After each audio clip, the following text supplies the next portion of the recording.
ஸ்ரீ சாய் சச்சரிதத்தின் சிறப்புகளை நாம் இப்பொழுது காண்போம். சாய்பாபா மகா சமாதியான வருடம் 1918ஆம் ஆண்டிற்கு பிறகே இந்த புத்தகம் வெளிவந்தாலும் இந்த புத்தகத்திற்கு பெரும் சிறப்பு உண்டு. அது என்ன என்று பார்ப்போம். நமது விஷ்ணு சகஸ்ர நாமத்திலும் ஒரு சிறப்பு உண்டு. அது என்னவென்றால், பீஷ்மர் விஷ்ணுவின் நாமத்தையும் சிறப்பையும் தர்மரிடம் எடுத்து உரைக்கும்போது அந்த பகவானான நமது கிருஷ்ணரே கூட இருந்தார். அதேபோல் 1916ஆம் ஆண்டு பாபா மகா சமாதி அடைவதற்கு 2 ஆண்டிற்கு முன் இந்த புனித பணியை தொடங்க ஹேமந்த் பந்த் நேரடியாக சாய்பாபாவிடமிருந்து ஆசீர்வாதமும் அனுமதியும் பெற்றார். சாய்பாபா தபோல்கரை ஹேமந்த் பந்த் என்று அன்புடன் அழைப்பதுண்டு. இவர் மும்பை பாந்திராவில் வசித்து வந்தார். ஹேமந்த் பந்த் குடியுரிமை மாஜிஸ்ட்ரேட்டாக இருந்தவர். சாய்பாபா காலரா நோயை குணப்படுத்தும் அதிசயத்தை நேரில் கண்ட ஹேமந்த் பந்த் பாபாவின் அற்புதமான வாழ்க்கை வரலாற்றை இந்த நிகழ்வே எழுத தூண்டியது என்றார். இந்த புத்தகத்தை எழுதுவதற்கு பாபாவின் அனுமதியையும் ஆசீர்வாதத்தையும் ஹேமந்த் பந்த் எவ்வாறு பெற்றார்? ஷாமா சாய்பாபாவுக்கு மிக நெருக்கமானவராக இருந்ததால் மற்ற பக்தர்களைப் போலவே ஹேமந்த் பந்தும் சாய்பாபாவிடம் அவரது வாழ்க்கை வரலாற்றை எழுத அனுமதி பெறுமாறு ஷாமாவிடம் வேண்டுகோள் விடுத்தார். ஷாமா சாய்பாபாவிடம், இந்த அண்ணா சாஹிப் உங்கள் வாழ்க்கை வரலாற்றை எழுத விரும்புகிறார். நீங்கள் ஒரு ஏழை பக்கிரி என்றும் எழுத தேவையில்லை என்றும் சொல்லாதீர்கள். உங்கள் அனுமதி கிடைத்தால்தான் அவரால் எழுத முடியும். உங்கள் சம்மதமும் ஆசீர்வாதமும் இல்லாமல் எதையும் வெற்றிகரமாக செய்ய முடியாது என்று சொன்னார்.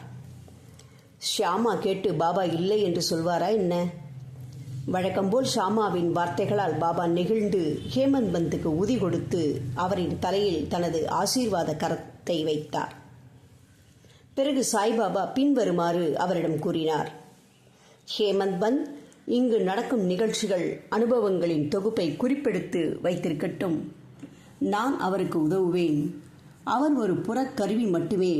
என்னுடைய வரலாற்றை நானே எழுதி என் பக்தர்களின் விருப்பங்களை நிறைவேற்ற வேண்டும். அதனால் நானே அவருக்குள் புகுந்து என் வாழ்க்கை நிகழ்ச்சிகளை எழுதுவேன். எனவே இந்த சாய் சச்சரிதம் சாய்பாபாவே இயற்றியதாக நான் கருதுகிறேன். நான் சொல்வது சரிதானே?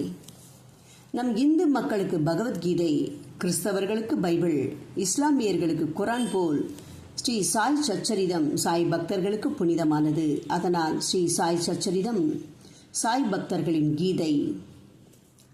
மற்ற புனித நூல்களைப் போலவே இந்த புத்தகத்தில் இருந்தும் ஏதாவது ஒரு பக்கத்தை சாய்பாபாவை மனதில் நினைத்துக் கொண்டு திறந்தால் நமது பிரச்சனைகளுக்கு தீர்வு அந்த பக்கத்தில் கண்டிப்பாக காணலாம். இந்த புத்தகத்தின் மூலம் சாய்பாபாவை நமக்கு பதில் அளிக்கிறார் என்பதை ஞாபகத்தில் வைத்துக் கொள்ளுங்கள். ஏனென்றால் ஹேமந்த் பந்த் மூலம் இந்த நூலை இயற்றியது பாபா தானே. நீங்களும் உங்கள் பிரச்சனைகளுக்கு தீர்வு காண பாபாவை மனதில் நினைத்துக் கொண்டு ஒரு பக்கத்தை திறந்து பாருங்கள். சாய்பாபா உங்களுக்கும் பதில் தர காத்துக் கொண்டிருக்கிறார். சாய் ஜோசியம் 100க்கு 100 சரியாகவே இருக்கும். சொல்வது நம் பாபா ஆயிற்றே. பாபாவின் வாக்கு என்றும் பொய்க்காது. இந்த புத்தகத்தை படிப்பதால் ஏற்படும் நன்மைகளை நாம் தெரிந்து கொள்வோம். இந்த புனித நூலான ஸ்ரீ சாய் சச்சரிதம் படிப்பதன் மூலம் என்னென்ன நன்மைகள் கிட்டும்? சாய்பாபாவே என் கதைகள் மற்றும் போதனைகளை கேட்பது என் பக்தர்களுக்கு நம்பிக்கையை ஏற்படுத்தும். அவர்கள் எளிதில் பிரம்ம உணர்வில் முன்னேற்றமும் பேரின்பமும் பெறுவார்கள் என்று கூறியுள்ளார். இந்த புத்தகத்தை தொடர்ந்து யார் படித்து வருகின்றார்களோ அவர்களின் பாவங்கள் அழிந்துவிடும். மேலும் ஸ்ரீ சாய் சச்சரிதத்தை அன்புடனும் முழு நம்பிக்கையுடனும் பக்தியுடனும் ஒரு வாரத்தில் படித்து முடித்தால் அவருடைய துன்பங்கள் நீங்கும் என்பது உண்மை. படிக்க கேட்பவர்களுக்கு வரும் அபாயங்களும் நீக்கப்படும். தினமும் ஒரு அத்தியாயத்தை மனதார படித்தால் உங்களை சுற்றி சாய்பாபாவின் தெய்வீக அலை உங்களை அரவணைப்பதை உணர்வீர்கள். ஓம் சாய்ராம்.